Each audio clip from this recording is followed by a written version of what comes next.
Kita dari kelompok 1 akan membahas tentang Kousho Bungaku dan Shinwa. Yang selanjutnya akan dibahas oleh Julio. Baik, jadi lanjut untuk slide-nya. Onegaishimasu. Next. Oke, baik. Jadi Kousho Bungaku sendiri adalah sastra lisan. Jadi menurut literatur yang tadi saya baca, awalnya itu kesusastraan itu dimulai dari sastra dari yang disampaikan dari mulut ke mulut. Kalau di Indonesia sendiri mungkin seperti cerita rakyat ya. Jadi Kousho Bungaku adalah cerita yang masih belum ada di saat zaman itu, masih kayak apa, persentase literasinya masih rendah. Jadi cerita-cerita dan sastra-sastranya itu dibagikan dari mulut ke mulut. Nah, itu banyak sekali contohnya ya minasang. Jadi buat sastra lisannya itu seperti kalau misalnya kita sering dengar nih cerita pengantar tidur ya kan, seperti puisi, seperti lelucon atau peribahasa gitu yang diturunkan dari mulut ke mulut, itu adalah sastra lisan. Nah, jadi ya seperti begitulah sastra lisan.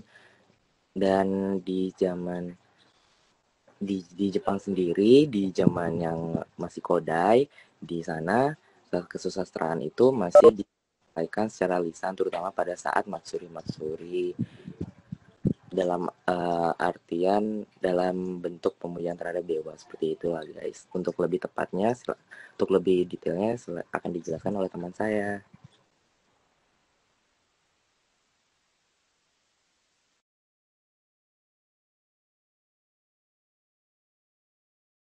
Maaf, jadi di Jepang juga selain ada di Jepang itu Kousho itu ada apa aja, yaitu ada Shinwa, Kayo, Densetsu, sama Setsua.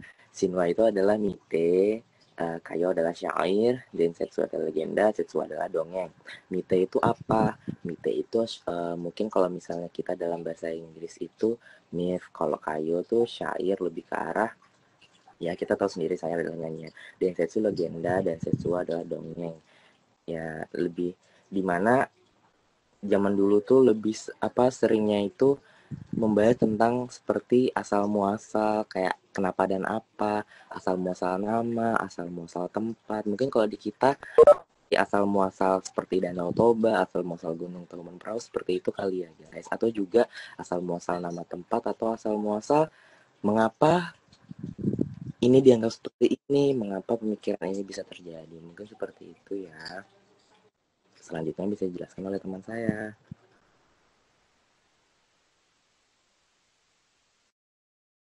Baik, selanjutnya di sini saya akan menjelaskan sedikit tentang Shinwa. Jadi Shinwa ini yang tadi sudah dijelaskan juga sama Julio, ini merupakan mite atau mitos atau mitologi. Kemudian cerita prosa rakyat yang secara garis besar ditokohi oleh dewa atau makhluk setengah dewa. Selanjutnya akan dilanjutkan kembali dengan teman saya. Baik, selamat pagi. Selanjutnya saya akan menjelaskan dari mana awalnya Shinwa. Shinwa pada mulanya merupakan bagian dari Kousho Bungaku. Diceritakan dari mulut ke mulut juga. Namun setelah mulai berkembangnya tulisan, Shinwa akhirnya dituliskan. Kapan untuk mendengarkannya? Biasanya Shinwa dibacakan pada saat adanya matsuri. Para ahli akan mendongengkan cerita-cerita suci mengenai dewa-dewi. Contoh dari Shinwa ada Kojiki dan Honshoki. Kojiki dituliskan oleh Ono Yasumoro berdasarkan cerita rakyat yang memang sudah beredar dari sejak zaman Kousho Bungaku, dari zaman kesusastraan lisan yang sudah dijelaskan Julio di awal tadi. Kojiki dan Honshoki banyak menceritakan mengenai hal-hal asal-muasal terciptanya alam semesta, keagungan kaisar, kemudian juga menceritakan mengenai terciptanya dewa-dewi, bagaimana awal mula terjadinya negara Jepang, dan juga menceritakan mengenai terbentuknya daratan.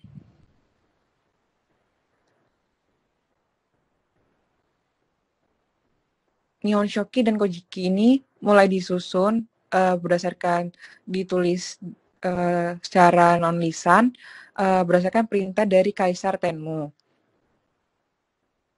Perbedaan dari Nihon Shoki dan Kojiki ialah Nihon Shoki ditulis dengan menggunakan huruf kanji dan bersifat lebih objektif, sementara Kojiki bersifat subjektif.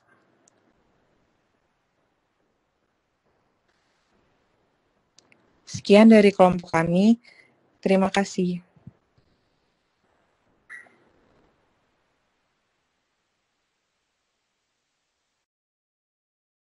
Baik, sekian dari kelompok kami. Ikan hiu makan tomat. Terima kasih dan tetap semangat.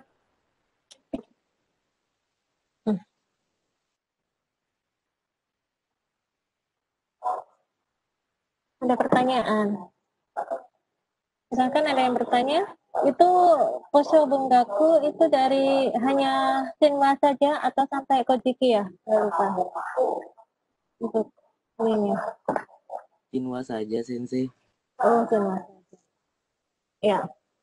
Untuk kedepannya tolong dibaca ya. Apa namanya? Dibaca dulu. Misalnya Shinwa Matsuri no Basho ni okeru kami ni kakawaru sama-sama na monogatari shtai ga Shinwa de aru. Seperti itu ya. Jadi kita selain memang Bungaku Nyumo, selain belajar untuk membaca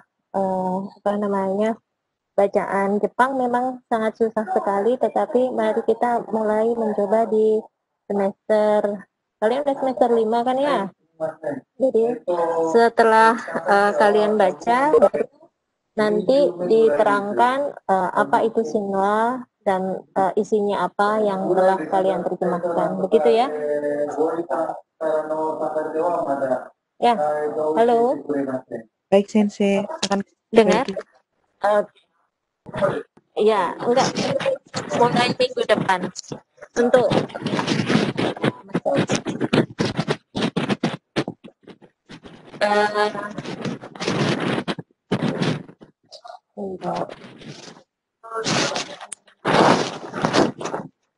ada pertanyaan untuk Shinwa. Jadi Shinwa itu dari mana asalnya? Halo. Kelompok 1. Dari Koso Bungaku dulu. Koso Bungaku diawali dari mana? Dari cerita mulut ke mulut, Sensei. Ya, Koso Bungaku itu dari mulut ke mulut memang. Tapi awalnya itu bagaimana dia bisa ada Koso Bungaku? Digunakan ketika apa? Saat Matsuri. Ya, saat Matsuri. Saat Matsuri itu biasanya kalau di Indonesia mungkin nggak usah misalnya kalau di Jepang, tapi kalau di Indonesia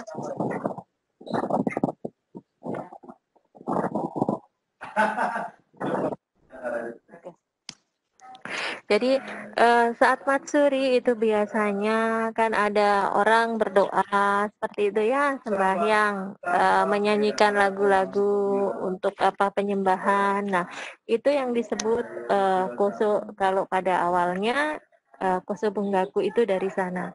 Sebenarnya ketika Koso Bungaku itu diawali ketika mereka sedang bekerja di mereka itu kan pertanian. Jadi di Jepang dulu awalnya adalah para petani.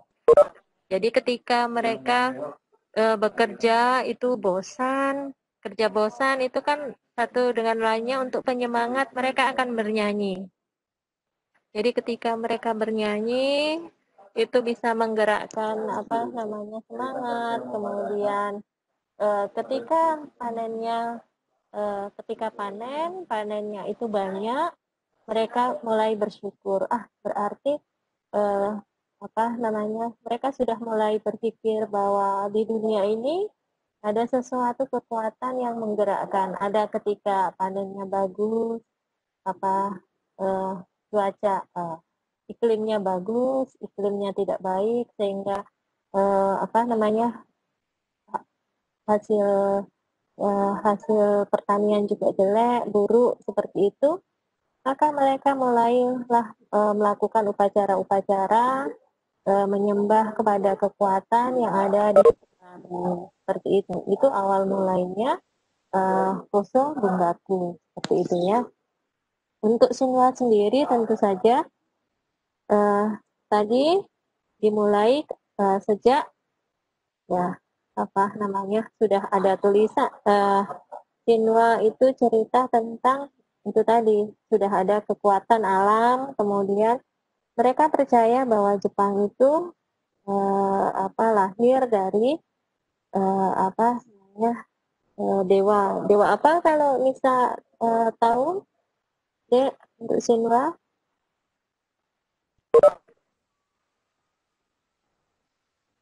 Halo?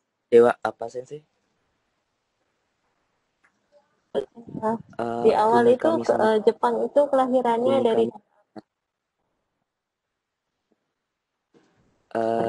Umi baik kami sensei.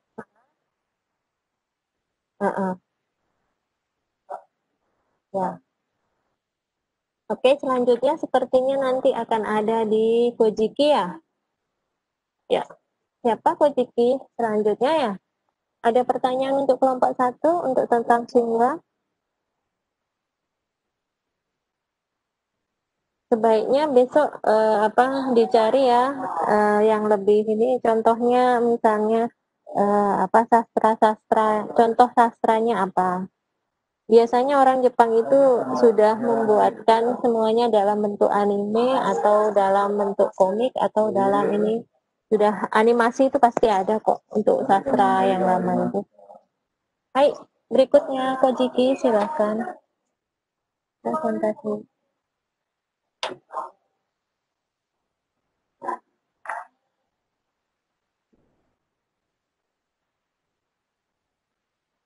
Kojiki 2 kelompok ya? Atau 1 kelompok? 1 kelompok, Sensei. Oke. Ada.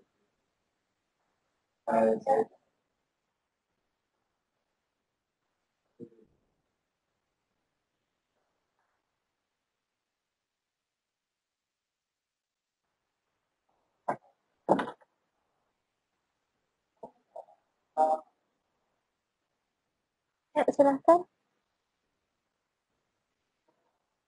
Mohon tunggu sebentar karena masih upload ininya Sensei. Mungkin ada masalah di koneksi di teman saya.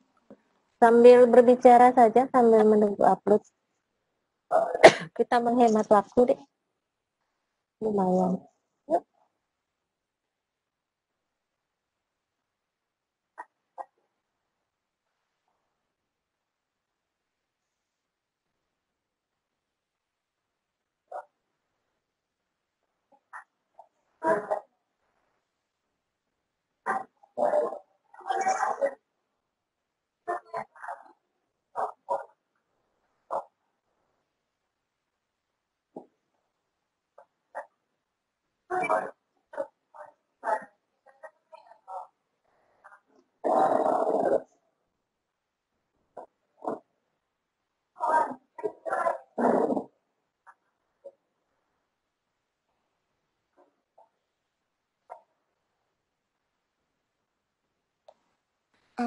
Apakah PPT terlihat? Ya, sudah terlihat. Baik. Presentasikan Kojiki. Untuk pengertian Kojiki akan dijelaskan oleh teman saya. Silahkan.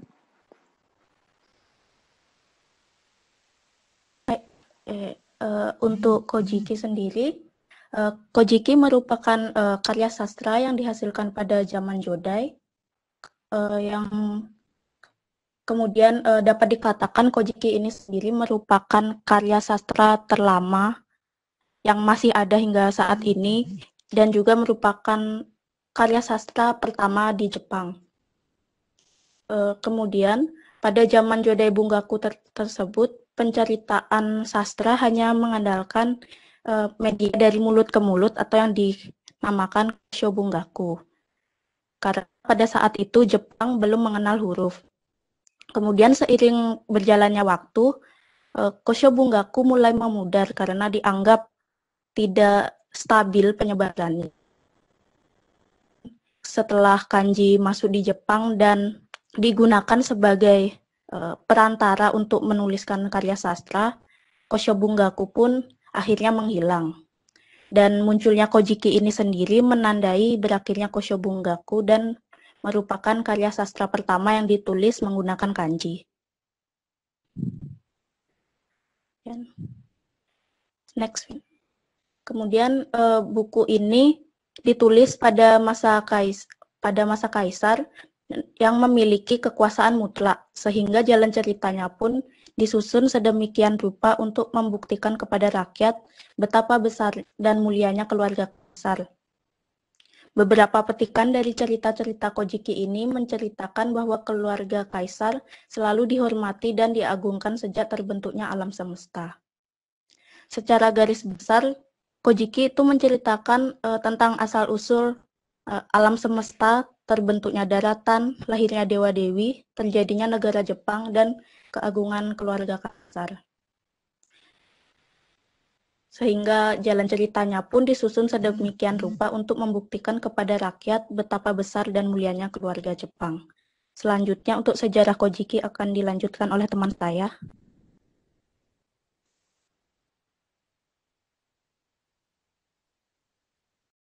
Baik, saya akan menjelaskan sejarah Kojiki. Awal mulanya di bawah Kaisar Tenmu pada abad ke-7. Hieda Noari, seorang pelayan Kaisar Tenmu yang memiliki daya ingat yang sangat baik, sehingga ditugaskan menyusun catatan sejarah baru. Tetapi proyek tersebut tidak terselesaikan karena Kaisar Tenmu meninggal. Wafatnya Kaisar Tenmu mengakibatkan politik tidak stabil, sehingga pada 711 Masehi, kota baru didirikan di Heijokyo, Nara. Next. Permaisuri Genmei memutuskan untuk melanjutkan catatan sejarah baru. Ono Yasumaru, penanggung jawab urusan budaya di istana, ditugaskan untuk melengkapi catatan sejarah, menghabiskan waktu 4 bulan. Salinan Kojiki hilang, tersisa salinan dari akhir abad ke-14. Ono Yasumaru mengutip kata-kata Kaisar Tenmu. Ada banyak pemalsuan dalam catatan silsilah keluarga kekaisaran dan dalam buku sejarah yang disimpan oleh banyak klan. Jika tidak diselesaikan, sejarah akan hilang selamanya. Kaisar Tenchi wafat dalam pertempuran Jinshin yang merupakan saudara dari Kaisar Tenmu. Mayoritas sejarawan percaya bahwa Kaisar Tenmu menyusun sejarah baru untuk menunjukkan pada generasi mendatang bahwa dia adalah penerus tahta yang sah. Baik, untuk slide selanjutnya akan dijelaskan oleh teman saya.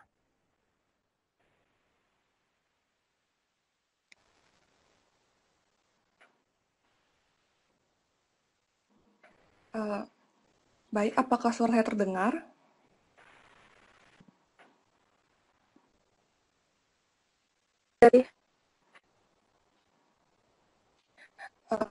Baik, saya akan menjelaskan tentang pembagian Kojiki. Jadi Kojiki ini dibagi menjadi tiga volume, yaitu volume pertama bernama Kamitsumi.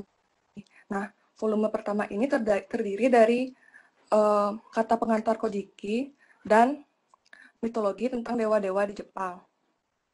Secara garis besar juga pada volume ini menceritakan tentang pembentukan Jepang oleh Dewa Izanagi yang diutus dari ke bumi. Ketika saat itu keadaan bumi dipenuhi oleh lautan. Nah, Izanagi dan Izanami ini menancapkan pusaka miliknya sehingga dari sana keluarlah lumpur yang lama-kelamaan menjadi daratan.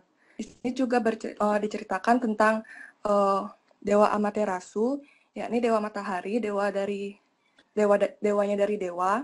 Dia ini menciptakan Takamahara, yaitu surga. Nah, selain tentang Amaterasu juga, di sini juga diceritakan tentang Tengsong Koring, yaitu keturunan cucu dari dewa Amaterasu, yaitu Ninigi yang diutus ke bumi.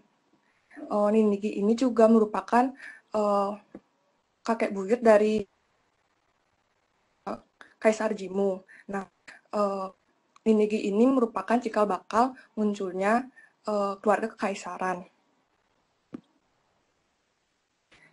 Selanjutnya yaitu Nakatsumaki.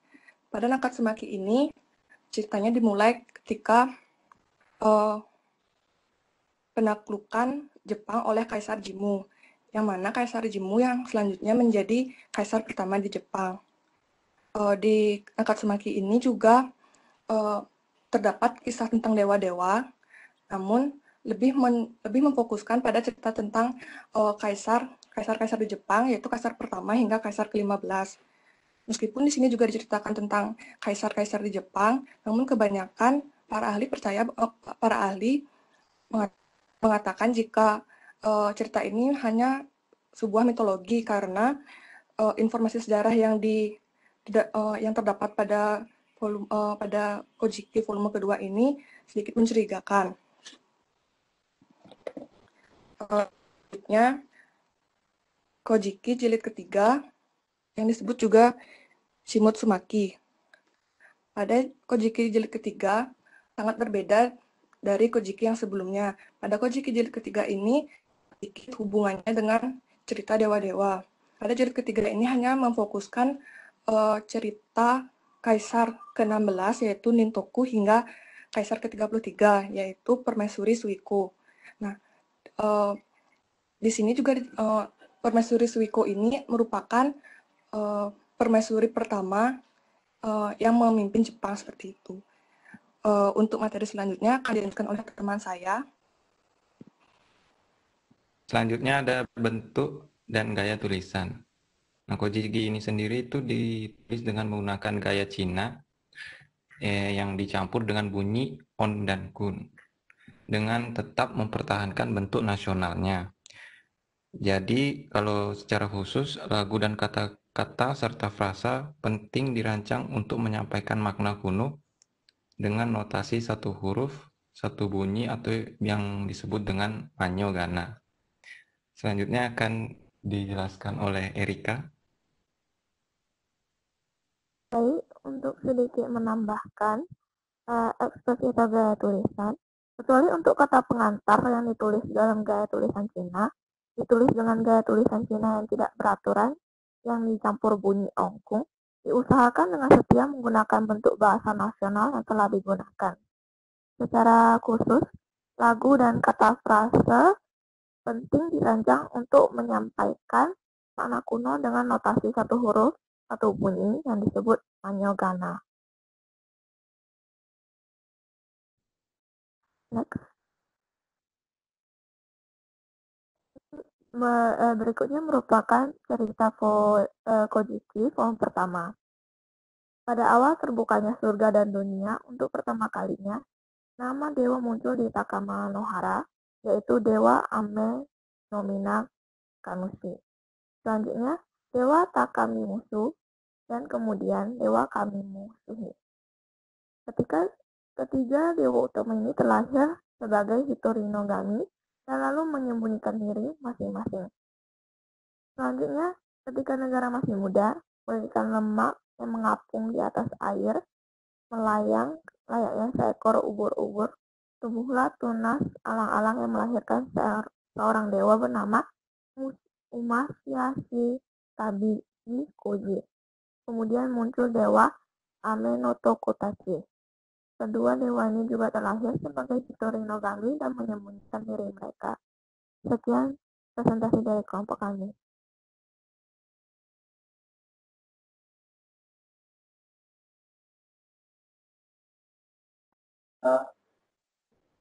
Terima kasih atas presentasinya. Apakah ada pertanyaan untuk Kojiki ini? Untuk teman-teman dulu, silakan. Ruang kerja dari dia ada pertanyaan untuk Kojiki? Halo, ada halo, saya Sensei. Ya, silakan. Baik, saya dari Radianta NIM 28. Nah, saya ingin bertanya soal Kojiki. Dalam Kojiki ini kan dijelas. Jadi isinya itu adalah mitologi Jepang, yaitu berupa maksudnya mitologi penciptaan dunia, penciptaan alam semesta dan sebagainya. Secara tidak langsung hal ini kitab Kojiki ini berarti hampir sama dengan misalnya kitab suci dalam agama-agama lain yang juga menuliskan tentang penciptaan alam semesta ini. Nah, yang pertanyaannya, apakah Kojiki ini maksudnya memiliki tempat yang sama dengan kitab suci agama lain dalam agama Shinto? Terima kasih. Baik, izin menjawab. Jadi dari beberapa kami baca, mungkin saya kurang tahu apakah mereka itu memiliki mereka setara. Tapi yang saya baca itu Kojiki ini merupakan sumber dari kitab-kitab agama Shinto tersebut. Jadi karena kitab-kitab agama Shinto juga menceritakan tentang dewa-dewa. Nah, Kojiki merupakan sumber dari salah satu sumber dari kitab tersebut seperti itu.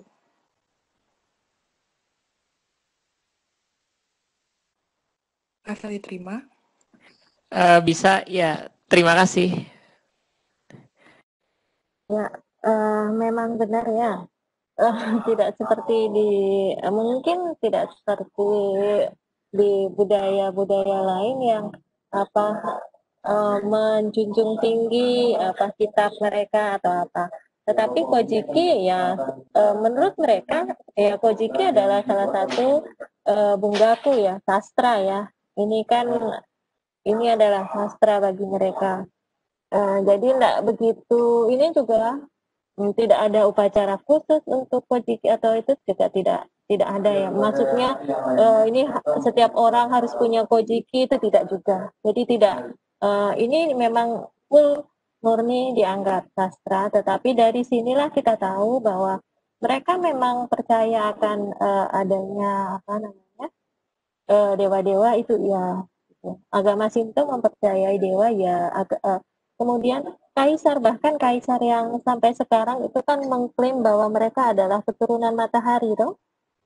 Jadi dari situ juga. Gitu. Untuk kedudukannya sama atau tidak, saya rasa untuk orang yang mengimaninya juga tidak seperti agama-agama lain ya. Mungkin sama dengan di agama Katolik atau gimana ya? Kami juga untuk itu Alkitab ya tetaplah sebuah Alkitab gitu. Tetapi kan isinya yang penting seperti itu. Saya rasa begitu ya. Terima kasih. Ya. Berikutnya ada pertanyaan yang lainnya. Jadi ada pertanyaan nggak? Oke, kalau tidak untuk mengecek saja, Kojiki kapan Kojiki ini terselesaikan? Tahun berapa? Halo, kelompok 2.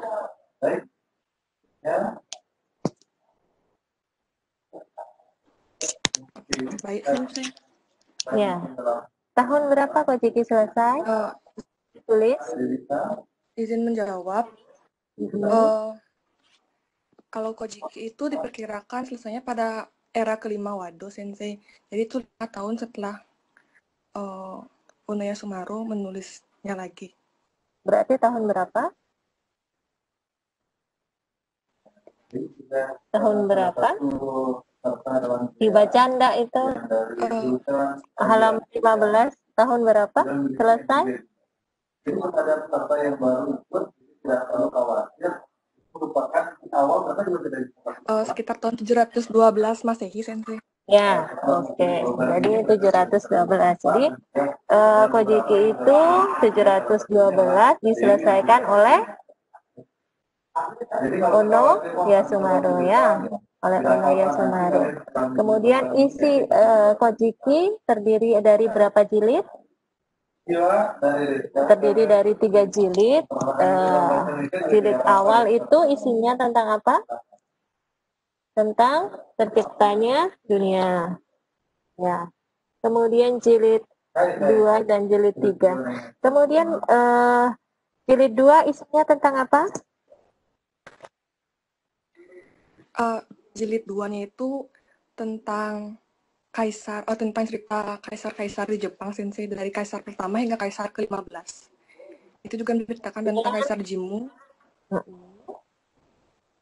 Nah, terus di jilid terakhir? Jilid terakhir itu juga sama menceritakan tentang kaisar, Sensei. Cuman bedanya jika pada jilid kedua itu masih erat hubungannya dengan cerita dewa-dewa, sedangkan jilid ketiga itu hubungan dengan dewa-dewa sudah mulai semakin terbatas. Dan kaisar yang diceritakan itu kaisar ke-16 hingga kaisar ke-33. Di sana juga diceritakan. Rekam. Maaf ya. Kami berada di satu ruangan. Oke. Kemudian gaya bahasanya itu seperti apa? Masih menggunakan gaya bahasa di Cina ya, karena masih dalam huruf Cina. Kemudian di Kojiki ini sudah mulai ada disebut Mangyogana. Apa itu Mangyogana?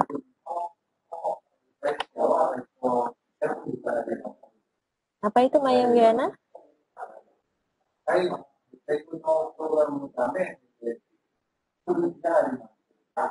Halo?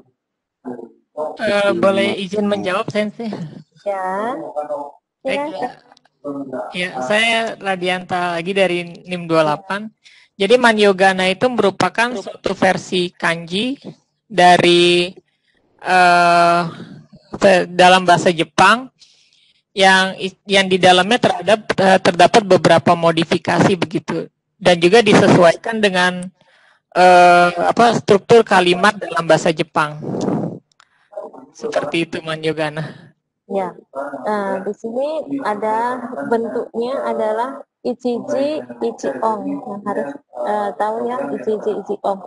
Karena struktur, kalau berbicara masalah struktur tentang linguistik, ichiji ichiong itu satu huruf, satu suara. Jadi kanji yang mereka buat itu hanya untuk mempresentasikan suara. Jadi zaman dulu hiragana itu awalnya dari ichiji, dari Mangyogana ini, ichiji ichiong. Jadi ada a, jadi kalau kamu lihat mungkin di kamus atau di apa itu kan ada hiragana a, kemudian ada kanji zaman dulunya apa. Nah, yang kanji itu tidak mempresentasikan arti, tetapi hanya mempresentasikan makna saja. Maka di sini ini yang disebut dengan ichiji ichiong. Nanti pada tahap selanjutnya ichiji ichiong ini yang akan nanti menjadi hiragana. Begitu ya. Jadi di dalam bentuknya masih, saya rasa di sini masih untuk Kojiki masih belum baku ya untuk bentuknya. Di dalamnya ada kayo, kan seperti itu. Ada kayo yang dari Koso Bungaku. Bentuknya memang dia berupa kayo, masih berupa lagu-lagu nyanyian. Karena di awal adalah Koso Bungaku. Nah, Koso Bungaku ini yang dikumpulkan ke dalam Kojiki. Karena dia masih bentuknya Koso Bungaku yang dituliskan, maka masih belum ada bentuk yang straight, maksudnya nanti ketika kita masuk ke Nihon Shoki, kemudian masuk ke Mangyoshu, nanti bentuknya nyanyian ini sudah mulai berbentuk ke dalam waka, kan nanti begitu. Tapi untuk di Koso Bungaku bentuknya masih belum jelas terlihatkan gitu. Hai, ada pertanyaan untuk Kojiki, jadi harus diingat ini karena ini nanti tugasmu adalah menguraikan apa itu Kojiki, Nihon Shoki, dan lain sebagainya. Perbedaan dan persamaan. Baik, berikutnya ke Nihon Shoki. Silahkan. kelompok Baik, berikutnya. terima kasih Sensei. Ya.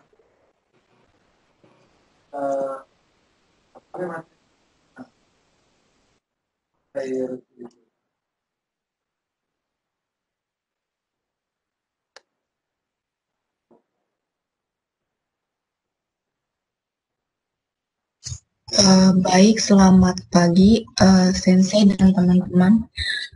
Jadi kami dari kelompok 3 akan membahas tentang Nihon Shoki dan Fudoki.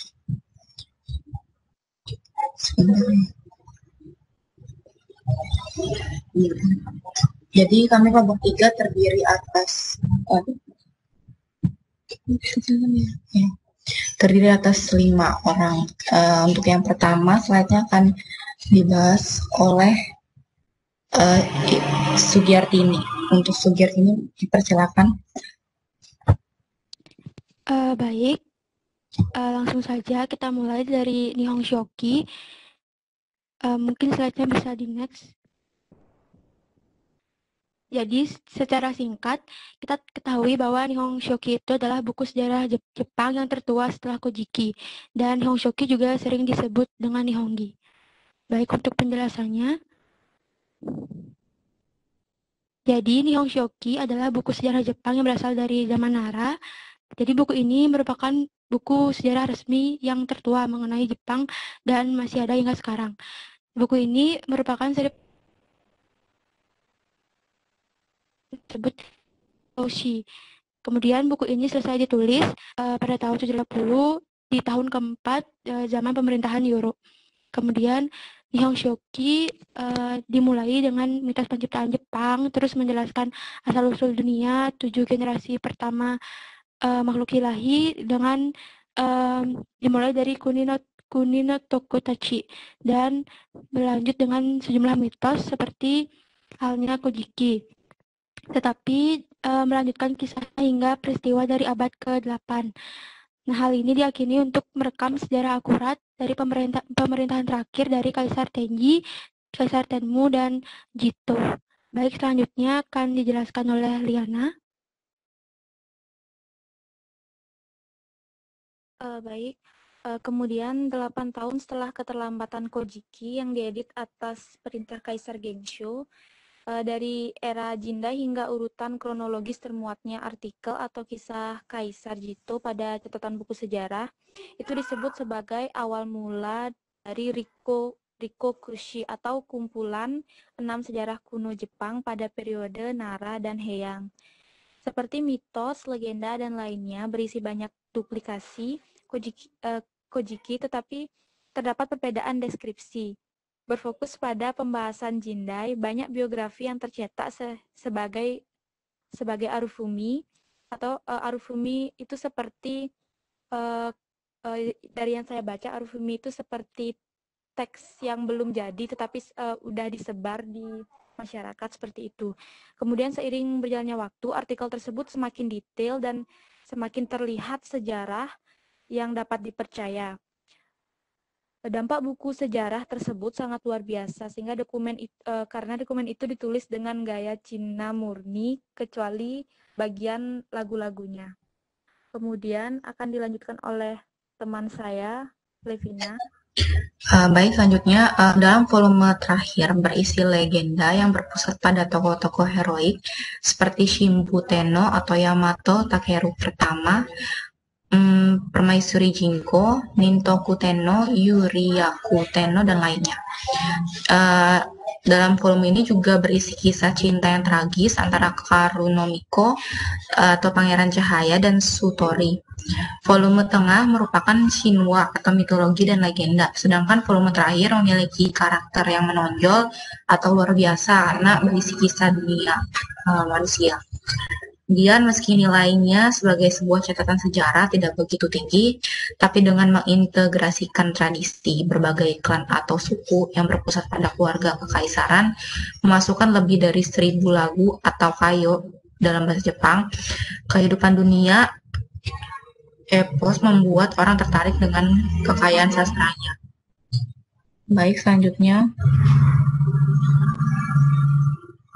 Baik, Untuk sekilas info, Nihon Shoki ini dirampungkan pada tahun 720. Kemudian Nihon Shoki disusun atas perintah Tenmu Tenno. Dilaksanakan di bawah pimpinan Pangeran Toneri dan terdiri dari 30 jilid dan 1 jilid Bagan Silsilah. Di jilid pertama dan kedua menceritakan tentang mitologi. Dari jilid 3 sampai 30 menceritakan kejadian dari zaman Jinmu Tenno sampai Jito Tenno. Kemudian Nihon Shoki juga lebih condong ke arah politik dan sejarah. Selanjutnya akan dijelaskan oleh Rafli.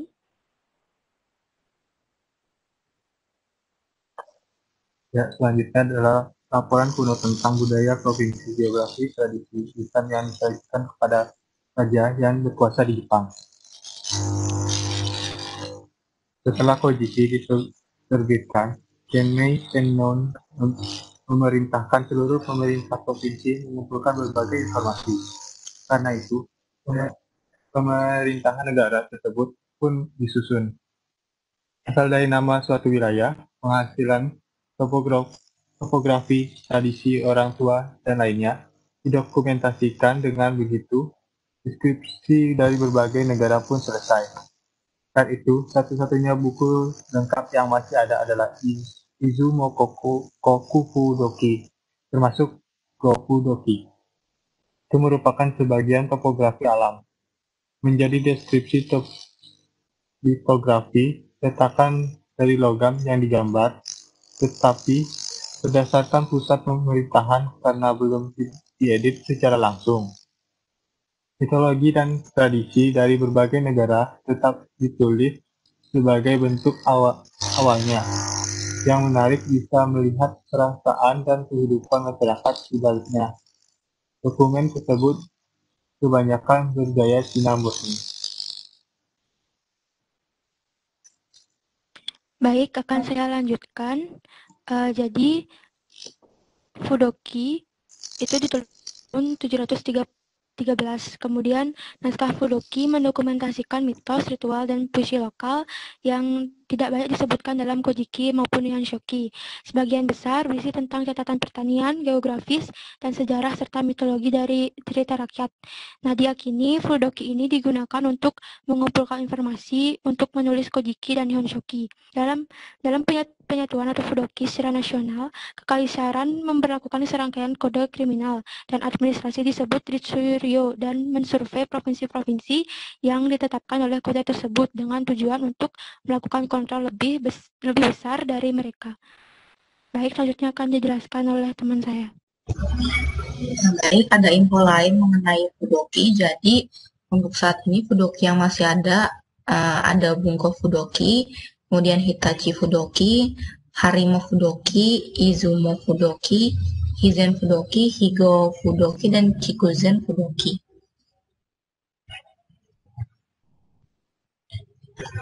Kemudian selanjutnya, baik, untuk selanjutnya, adapun perbedaan dari Nihon Shoki dan Fudoki. Kojiki lebih condong ke bidang Kojiki juga lebih bersifat subjektif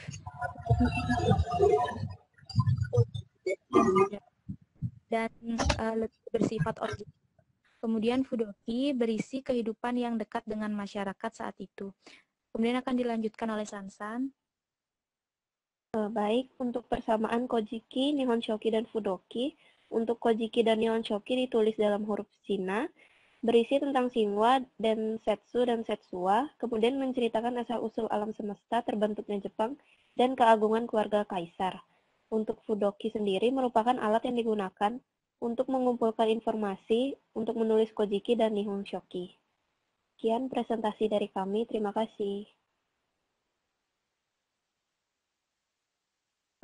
Oke, terima kasih atas presentasinya. Ada pertanyaan tidak? Tidak ada pertanyaan? Ada pertanyaan enggak? Oke, kalau tidak ada pertanyaan, mari kita sedikit menyimpulkan karena ini hal yang penting ya, tentang perbedaan antara Kojiki, Nihon Shoki, kemudian Fudoki. Ada yang bisa menjawab pertanyaan saya? Selain ini Hapiosa, yang lainnya ada yang bisa menjawab pertanyaan saya? Apa perbedaan dari ketiga itu?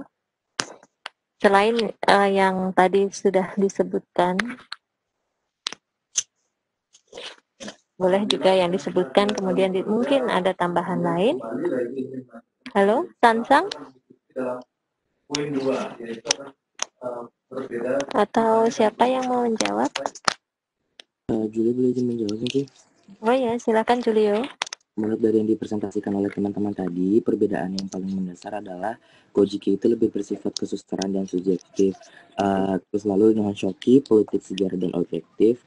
Lalu untuk Fudoki, kehidupan masyarakat yang dekat, digunakan untuk menulis Kojiki dan Shoki. Kemungkinan juga karena Kojiki ada praduga bahwa Kojiki tersendiri itu lebih ke dimana sebuah teks persuasif yang dibuat oleh kaisar yang ingin menunjukkan kekuatannya dia sendiri gitu Sensei. Sementara kalau di Nihon Shoki itu tuh lebih realis yang bisa lebih dipercaya dibandingkan dengan Kojiki seperti itu Sensei. Sementara kalau Fudoki sendiri lebih ke bagian perkumpulan mengenai data-data geografis, sejarah, pertanian, iklimasi dan segala macamnya. Apakah benar begitu Sensei?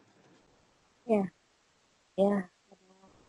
Yang pertama, tentu saja untuk perbedaannya tadi sudah, kalau misalnya untuk Kojiki itu lebih cenderung banyak tentang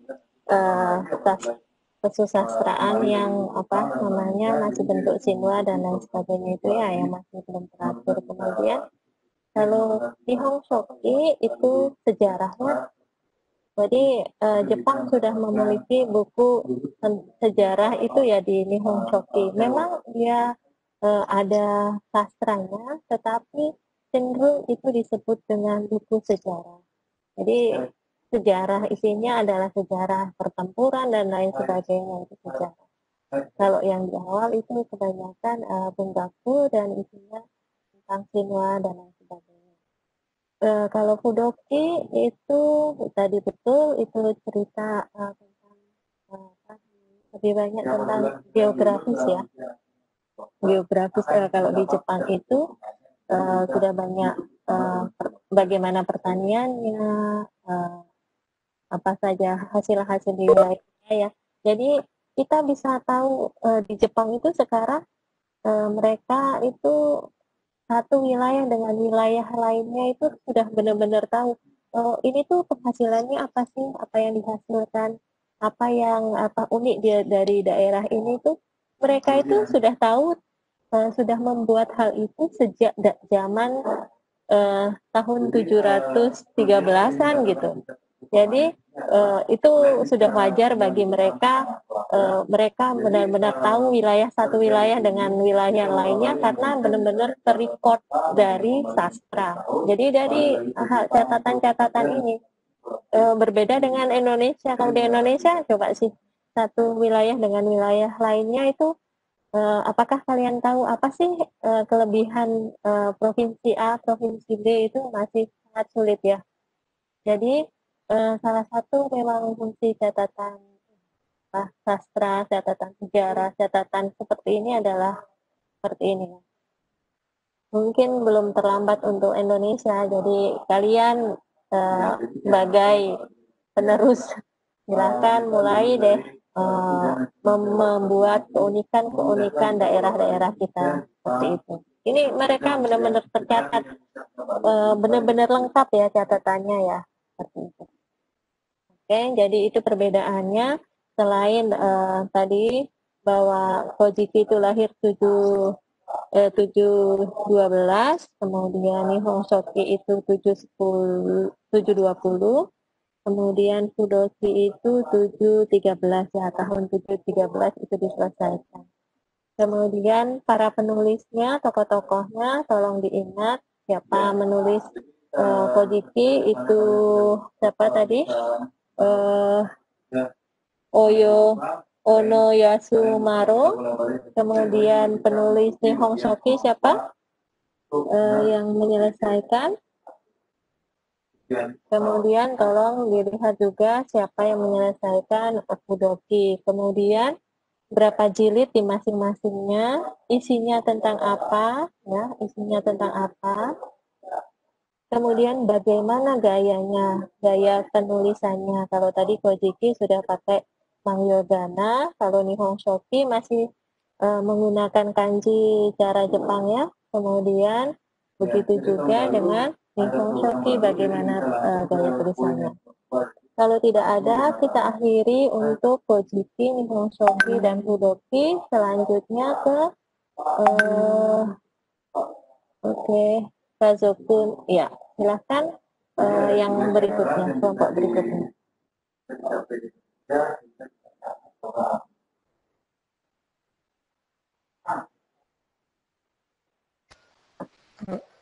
Selamat Masih ada pagi. waktu? Iya, oke. Selamat pagi juga Sensei.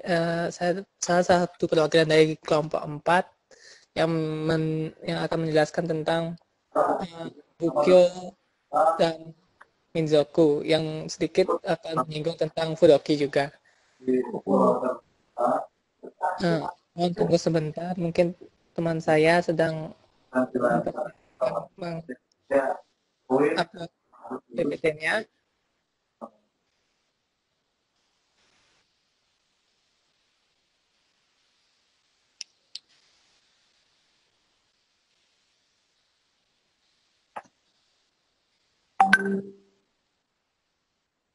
Izin ya.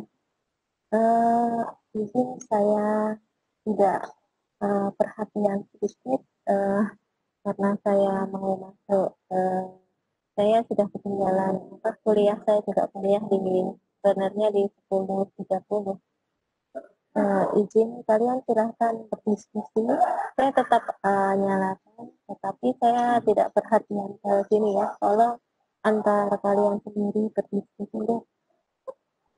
Silahkan dilanjutkan berdiskusinya sampai akhir, nanti tolong sampai 11.20 ya.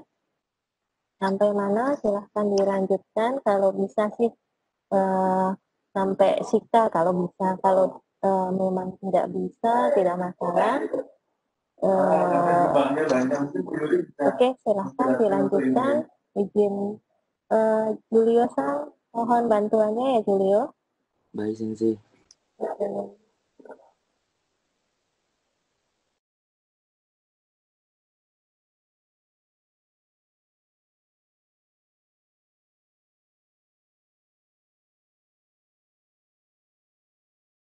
Baik, Sensei, terima kasih. Sensei, untuk teman-teman yang lain mohon tunggu sebentar karena PPT-nya sedang diusahakan untuk diupload oleh teman saya.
Jadi untuk teman-teman, apakah slide-nya sudah bisa terlihat?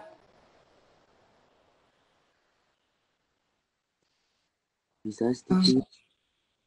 Terima kasih atas konfirmasinya. Jadi di sini kelompok 4 kami akan menjelaskan tentang Bukyo dan Bukyo to Inzoku.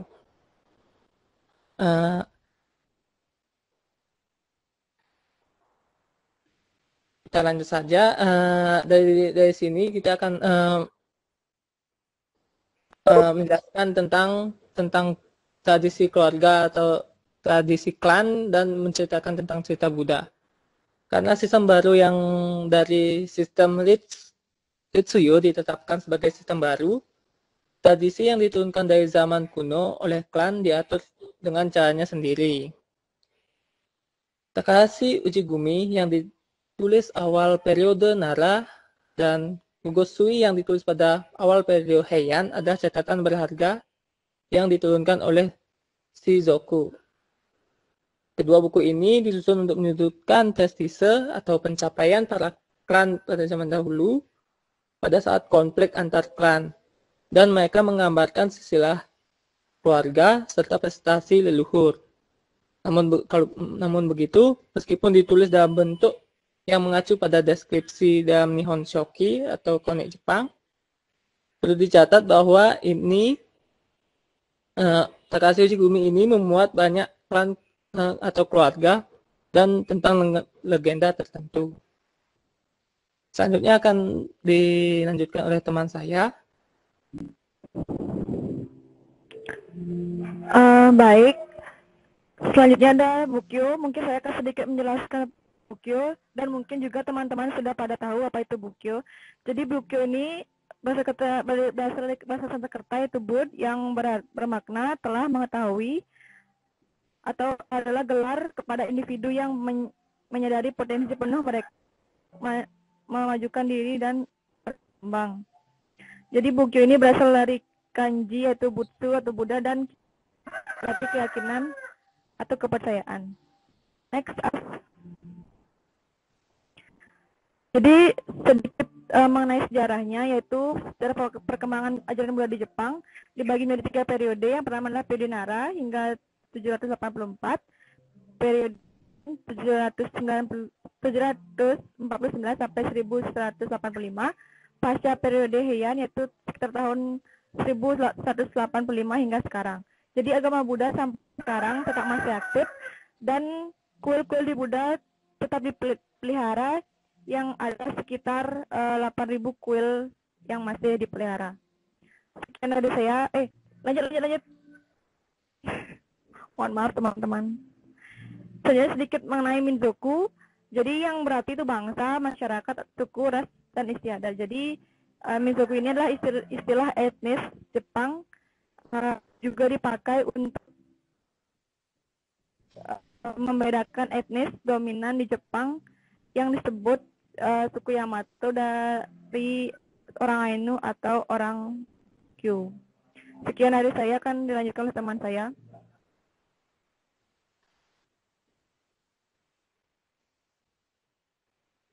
Baik, apa suara saya terdengar? Jadi kita lanjutkan ke Nihon Ryoiki. Nihon Ryoiki atau tepatnya Nihon Kokugen Hozen merupakan kumpulan narasi Buddhis yang pernah dimunculkan setelah masuknya agama Buddha sekitar abad ke-5 dan hingga 6, disusun oleh seorang pendeta dari kuil Yakushiji bernama Keikai pada awal periode Heian. Di dalamnya banyak membuat narasi tentang dinasti Nara dan sebagian besar menjelaskan tentang prinsip retribusi. Selanjutnya.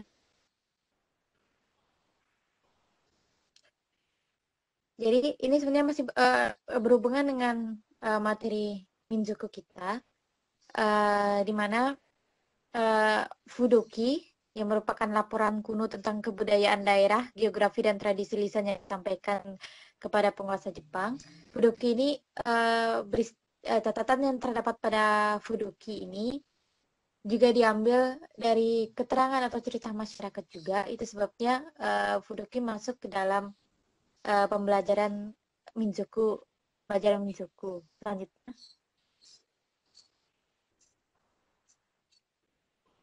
Jadi hingga saat ini 5 Fudoki yang masih ada, yaitu adalah Fudoki Izumo yang dapat tentang prefektur Shimane, Fudoki Hitachi yang sekarang prefektur Ibaraki, Fudoki Harima yang sekarang ya prefektur Hyogo, Fudoki Bungo ya dari prefektur Oita, dan yang terakhir ada Fudoki Hizen, itu yang ada di prefektur Saga dan sebagian dari prefektur Nagasaki.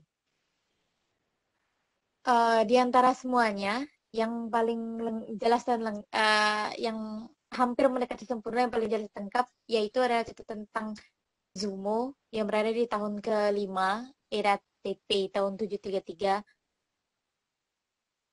Selanjutnya.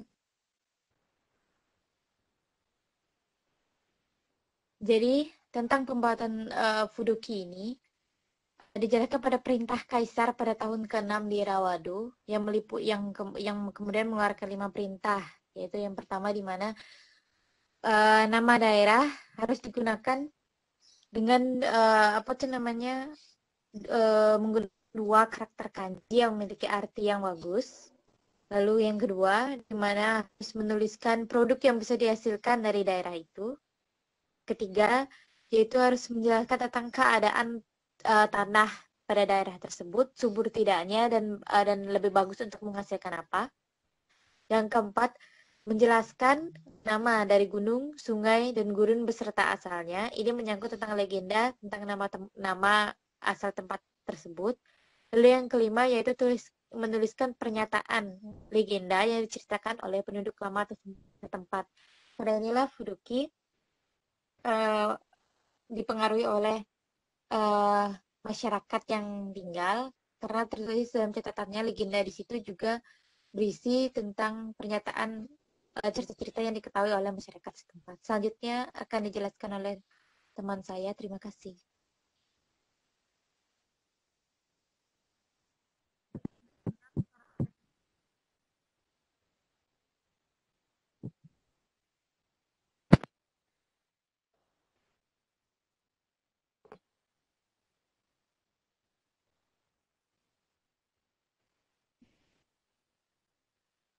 Selanjutnya ada dokumen Takahashi. Dokumen Takahashi pada tahun ke-8 dari kalender Enryaku 789. Ketika Tuan Takahashi bertengkar dengan Tuan Asumi yang memainkan peran yang sama untuk mendapatkan tempat duduk dalam upacara Shinto. Dokumen lengkap yang digunakan pada pengadilan kekaisaran dengan tujuan mengklaim hak kekuasaan tidak tersampaikan. Berikutnya ada koleksi bahasa lama oleh Iben no Hironari. Didirikan pada tahun kedua Daido atau 0 bulan, sebuah buku di mana Tuan Saibe yang mengkonfrontasi Tuan Nakatomi atas pelaksanaan ritual di istana kekaisaran caranya dan mengaku setara dengan Tuan Nakatomi. Next.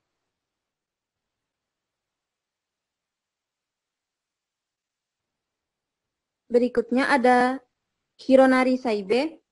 Hironari Saibe adalah seorang bangsawan pada periode awal Heian. Saibe telah ditunjuk untuk posisi resmi dari ritual di pengadilan. Berdasarkan Nihon Shoki, Saibe terlibat dalam doa-doa tersebut. Baik, sekian dari kelompok kami. Terima kasih. Baik, terima kasih untuk kelompok dari SCT. Untuk teman-teman, apakah ada yang ingin bertanya?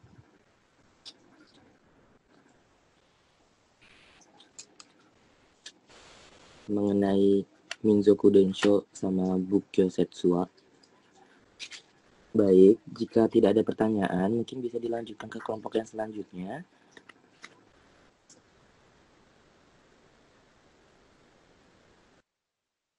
Selamat pagi. Untuk PPT-nya mohon ditunggu sebentar.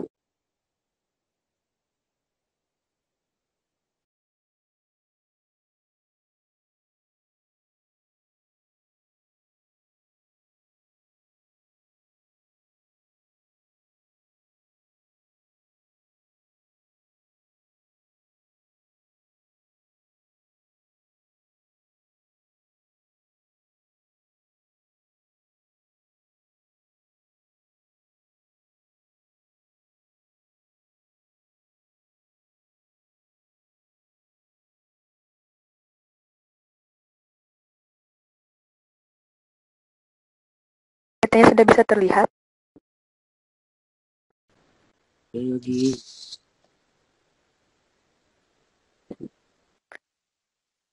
Selamat pagi. Kami dari kelompok 5 akan mempresentasikan tentang Matsurino Bungaku. Jadi Matsurino Bungaku itu adalah kesusastraan Dara Matsuri. Next.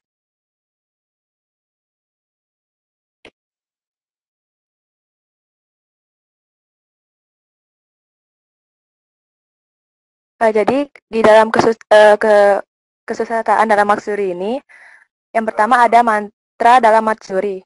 Jadi orang-orang zaman dahulu itu mengakui keberadaan kekuatan rahasia dari alam. Mereka menyembah hal tersebut seperti halnya Tuhan agar kekacauan yang ada di alam menjadi stabil.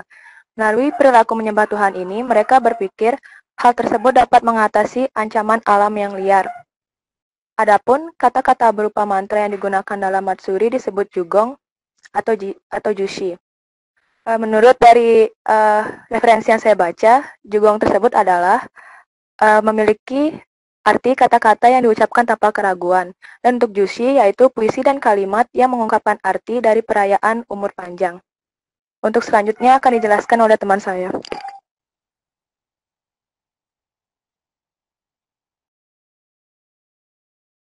Baik, untuk selanjutnya saya akan menjelaskan tentang Kotodama. Nah, yang pertama yaitu kepercayaan terhadap Kotodama atau yang biasa disebut Kotodama Shinko. Yang pertama mungkin teman-teman sudah pernah dengar apa itu Kotodama. Ya, Kotodama yaitu suatu kata yang dipercaya memiliki kekuatan spiritual di dalamnya. Dan sebagai tambahan, Kotodama Shinko ini kepercayaan terhadap kekuatan spiritual dalam kata sudah ada sejak lama. Tetapi Kotodama ini baru disadari itu sejak awal masuknya zaman Manyu Jidai. Nah, untuk Kotodama ini memiliki arti kata-kata yang baik akan mendatangkan sesuatu yang baik atau saiwai, dan kata-kata yang buruk akan mendatangkan sesuatu yang buruk atau wazawai. Misalnya bisa contohnya yaitu misalnya ketika adik kita atau misalnya seorang anak misalnya akan mengikuti ujian. Nah, kita tidak boleh melontarkan kata-kata yang membuatnya gagal dalam tes tersebut. Misalnya kayak gini, nanti tesnya harus bisa jawab ya, biar nggak nanti nilainya jelek kayak gitu. Itu kata-kata seperti itu dipercaya membawa dampak buruk bagi seorang anak tersebut. Jadi kita berikan dia kata-kata penyemangat seperti semangat ya tesnya hari ini, semoga jawabannya benar semua kayak gitu. Misalnya kita kasih dia semangat seperti itu.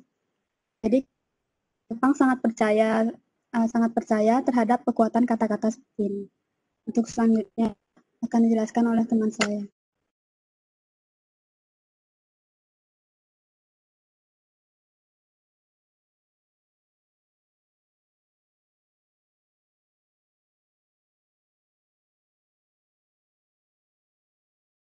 Baik, untuk berikutnya ada Norito. Norito adalah kata yang diucapkan untuk Tuhan dalam ritual Shinto dan memiliki karakteristik unik seperti gaya, ucapan, dan format. Perubahan sistem kemasyarakatan dari yang masih berupa komunitas primitif menjadi pemerintahan yang tersentralisasi juga mempengaruhi pelaksanaan Matsuri. Matsuri pun dilaksanakan secara bernegara, yang mana tujuan dari Matsuri tersebut adalah juga untuk mendoakan kaisar agar berumur panjang serta mendoakan kedamaian negeri. Next.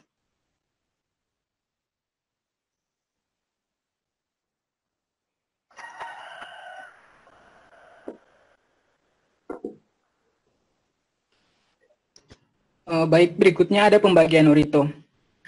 Norito dibagi berdasarkan isinya. Norito dibagi menjadi 3, yaitu yang pertama, Toshigoi no Matsuri, yaitu pemujaan kepada dewa, memohon kelancaran panen.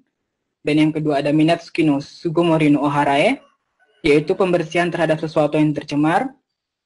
Dan yang ketiga yaitu Nakatomi no Yogoto, yaitu memohon kedamaian negeri. Next.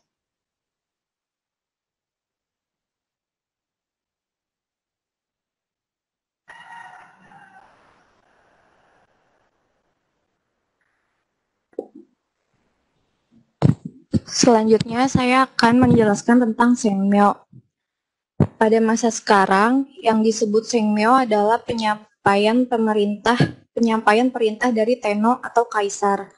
Pada zaman Heian, yang disebut Sengmyo adalah sastra yang ditulis secara wabuntai, yaitu gaya penulisan yang menggabungkan penulisan Cina dan Jepang.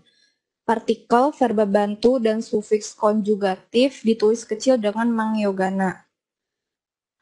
Lawan dari penulisan wabuntai adalah kanbuntai, yaitu penulisan yang murni menggunakan kanji, penulisan Cina, yang hasilnya disebut shochoku. Sengmyo banyak berisikan informasi penting seperti penurunan tahta kerajaan, pergantian nama tahun, penetapan putra mahkota, dan lain sebagainya, sehingga arah perpolitikan pada saat itu pun dapat dilihat pada Sengmyo. Sekian presentasi dari kelompok kami. Terima kasih.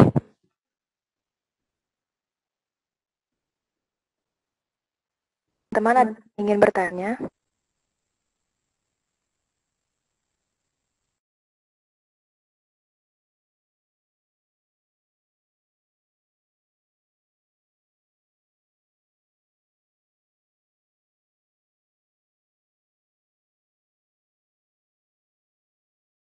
Tidak ada, terima kasih. Baik, jika tidak ada pertanyaan, terima kasih untuk kelompok 5. Selanjutnya untuk kelompok 6 bisa dipersiapkan presentasinya.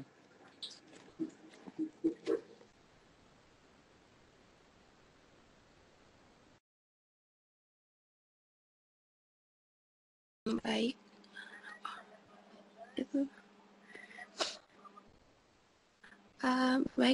Kami dari kelompok 6 akan membahas tentang Kodai Kayo dan Kiki Kayo. Next.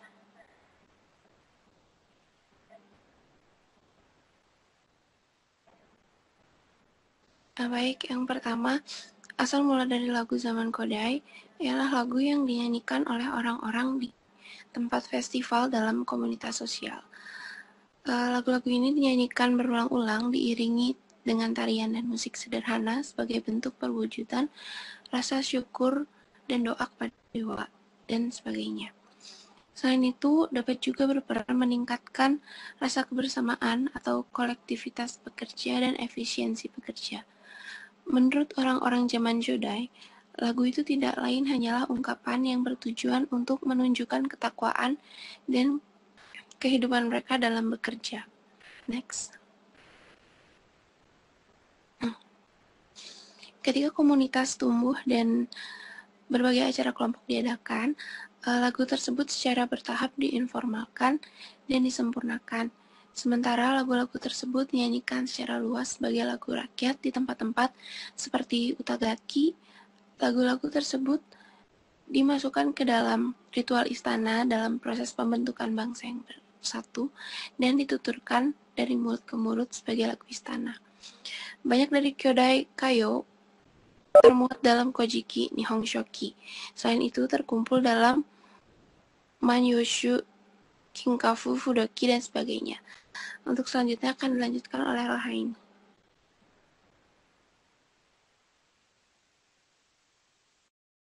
Baik, selanjutnya Kiki Kayo. Lagu zaman dahulu yang diambil dari Kojiki dan Nihon Shoki, secara khusus disebut sebagai Kiki Kayo.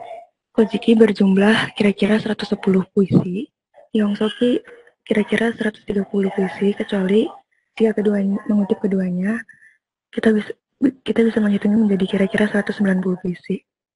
Kemudian isi lagu-lagu ini berbentuk tidak seperti lagu rakyat yang bebas, tetapi terikat bersama mitos dan legenda, atau sebagian besar lagu dijadikan pusat penceritaan. Akan tetapi pada isi tersebut kita dapat mengetahui berbagai jenis perasaan dalam kehidupan orang-orang zaman dahulu seperti ritual, pertempuran, tenaga kerja, percintaan, pesta minum, kesedihan, dan lainnya. Ungkapan yang banyak digunakan yaitu Makuro Kotoba dan Jokotoba. Irama indah dari Hang Fuku dan Shiku dari perasaan yang sederhana dan segar diungkapkan melalui Hiu dan Renzo yang kayak katai atau tubuh lagu belum tersusun yang memiliki bentuk pasti masih sedikit Yang selanjutnya bisa dilihat di bagian pada kata uta yang memiliki format 577, angka 57577, sengduka 577, dan coka 5757577, 577, 577, 5777. Oke, selanjutnya akan dilanjutkan oleh Delia. Silahkan. Selanjutnya, Utagaki, itu kelompok masyarakat pada zaman dahulu. Mereka menentukan waktu pada musim semi dan musim gugur. Mereka biasa berkumpul di atas gunung dan tepi pantai. Laki-laki dan perempuan menyanyikan sebuah lagu, bersenang-senang di acara kelompok sambil menari, bernyanyi, makan, dan minum. Bersama pasangan di tempat itu, mereka biasa berbincang mengenai cinta. Pada dasarnya bertujuan untuk mengapresiasi awal kesuburan musim semi dan panen musim gugur. Di wilayah timur disebut juga dengan Kagabi. Dapat dilihat perayaan Utagaki Kagabi di Gunung Tsukuba. Itu acara Buddhis di puncak Tsukuba dan catatan Fudoki Hitachi. Selanjutnya akan dijelaskan oleh Afifa. Yang selanjutnya yaitu ada Makura Kotoba dan Jokotoba. Makura Kotoba dan Jokotoba ini merupakan metode retorik puisi Jepang, di mana berfungsi untuk memberikan gambaran konkret pada frasa agar dapat dimodifikasi dan disesuaikan nadanya. Hal ini dapat dikatakan semacam metafora, yaitu majas perbandingan. Makura Kotoba umumnya terdiri dari 5 nada dan terbatas pada sebuah frasa, sedangkan Jokotoba mencakup lebih dari dua frasa. Orang-orang zaman dahulu mencoba untuk menggambarkan hal-hal dan pemandangan yang berada di sekitarnya secara proporsional, seperti misalnya binatang, lingkungan alam, dan sebagainya, dan diungkapkan dengan perasaannya. Makura Kotoba dan Jokotoba adalah metode yang bisa dipahami secara komparatif. Metode ini membantu mengekspresikan emosi dengan bantuan majas perbandingan. Kemudian metode ini diadaptasi ke Mangyoshu, yaitu Tsuchingshi no Yomono Chengshika, yang akhirnya menjadi ekspresi dasar puisi Jepang. Kemudian yaitu ada Kikikayo no Katai. Kikikayo no Katai yaitu merupakan jumlah suku kata atau rima pada isi dari Kikikayo. Isi suku kata ini awalnya berubah-ubah terus dari 6 bunyi dan 8 bunyi, kemudian akhirnya ditetapkan secara perlahan menjadi 5 bunyi dan 7 bunyi. Sekian presentasi dari kelompok kami. Terima kasih. Apakah ada pertanyaan dari teman-teman? Silakan.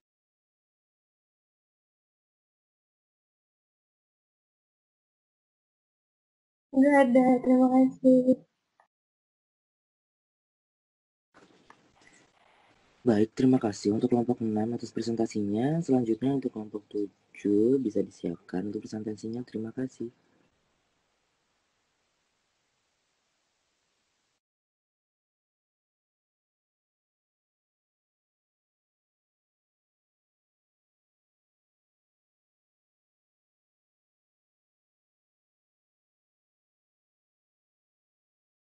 Baik teman-teman, kami dari kelompok 7, apakah PPT-nya sudah terlihat? Ya. Sudah. Baik, terima kasih. Kami dari kelompok 7, adapun anggotanya itu bisa dilihat di layar. Untuk materi yang akan dijelaskan itu ada 3. Yang pertama itu ada Busoki Sekika yang akan dijelaskan oleh Khalifah. Terima kasih, silakan. Baik, Busoki Sekika adalah nama yang diberikan untuk seluruh wakaf atau puisi Jepang berdasarkan isi dan formatnya, dan juga disebut sebagai Busokuseki no Uta, puisi jejak Buddha.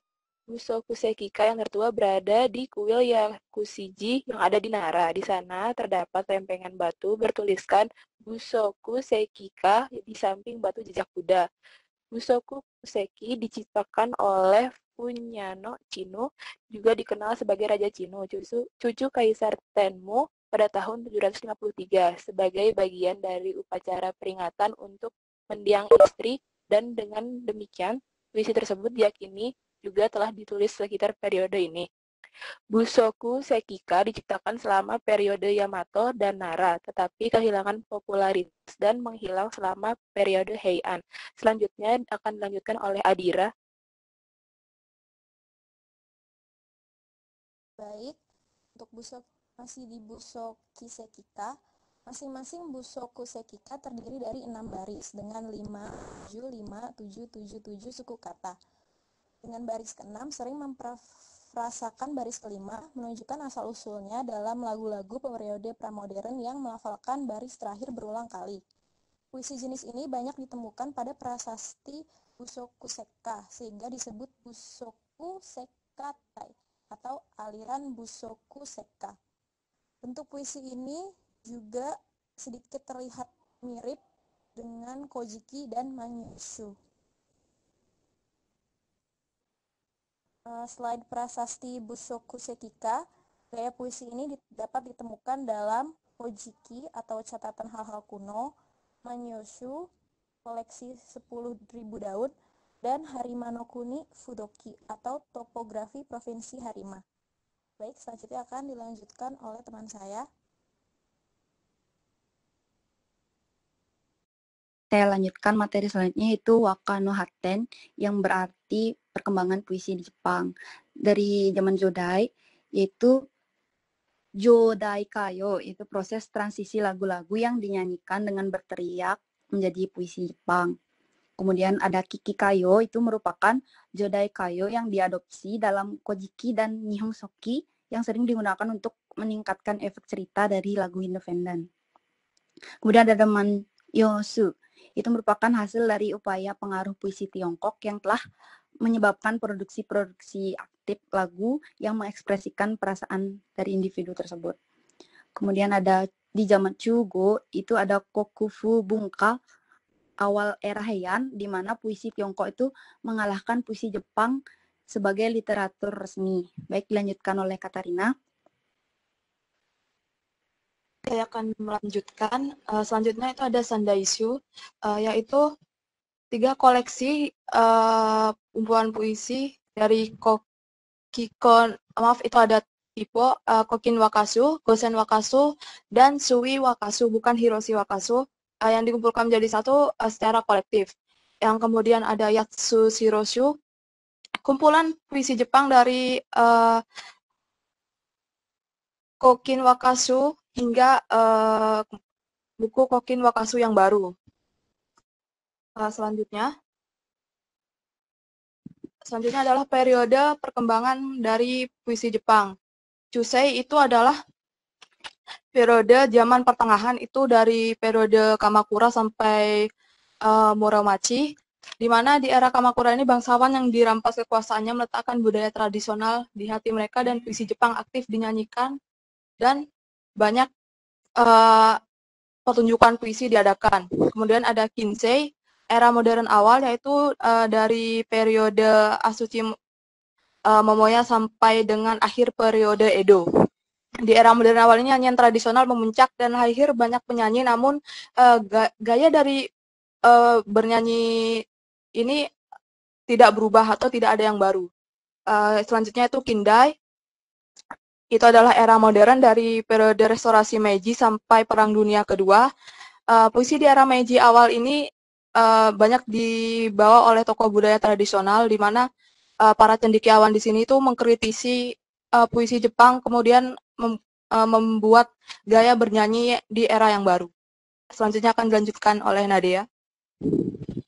Baik, selanjutnya itu ada Kinkaku. Jadi ada sedikit poin di sini karena materi dari Kinkaku sendiri itu susah untuk dicari menurut saya sendiri. Jadi Kinkaku sendiri itu adalah merupakan buku dari periode Heian awal. Buku ini tuh ditemukan pada tahun 1924 oleh Nobutsuna Sasaki dari kumpulan buku klasik yang dimiliki oleh keluarga Konoe. Nah, keluarga Konoe sendiri merupakan sebuah keluarga terpandang yang dimana dia itu menyimpan buku-buku sejarah atau buku-buku klasik tersebut. Selanjutnya, nyanyian yang terdapat dalam kinkaku sendiri itu diiringi oleh wagon. Wagon itu adalah sebuah alat musik Jepang yang seperti gitar, tapi itu lebih tradisional. Selanjutnya, teks nyanyian yang ada di dalam kinkaku ditulis dalam Mayokana, di mana Mayokana sendiri itu merupakan aksara Cina yang juga digunakan untuk menulis dalam Manyasu. Selanjutnya, kinkaku itu berisi teks dan musik dari 22 nyanyian. Namun, musik-musik tersebut tidak berasal langsung dari kinkaku. Jadi, ada nyanyian-nyanyian yang diambil dan dimasukkan ke kinkaku itu. Salah satu contohnya itu diambil dari Kojiki dan Ihosaki. Selanjutnya, yang terakhir, kinkaku saat ini disimpan di Yome Bunko atau perpustakaan Yome dan dianggap sebagai salah satu peninggalan yang menjadi patokan penting untuk mempelajari musik Jepang.